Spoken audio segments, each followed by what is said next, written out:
આજે ભુજ નગરપાલિકા દ્વારા માતબર રકમ 7 કરોડ રૂપિયાથી વધારે વિકાસના કામોના ખાતમુહૂર્ત અને લોકાર્પણ થયા છે.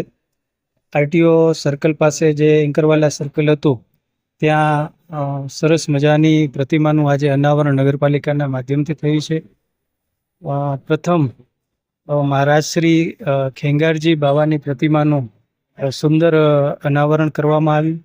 એની સાથે સાથે આપણે લેડર વાહન પણ ની જે ભેટ આપણને મળી છે એને પણ આજે વધાવવામાં આવી હતી. સાથે સાથે દાદા દાદી પાર્ક અને સાથે ખેંગારજી પાર્ક, મંગલમ પાર્ક, આ બધા જ પાર્કોનું રિનોવેશન થયું છે.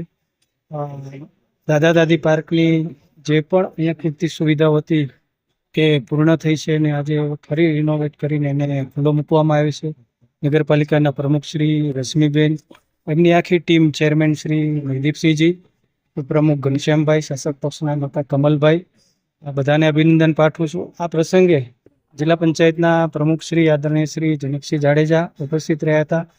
આપણા ધારાસભ્ય શ્રી કેશુભાઈ પટેલ, જેમના નેતૃત્વમાં પણ આ બધા વિકાસના કાર્યો થયા છે, એમને પણ હું ખૂબ હૃદયપૂર્વકના અભિનંદન અને શુભકામનાઓ પાઠવું છું.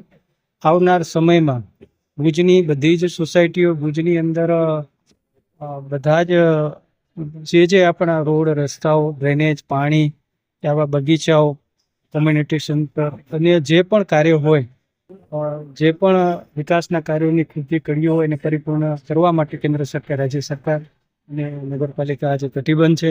ત્યારે નગરજનોનો ખૂબ શુભકામનાઓ પાઠવું છું.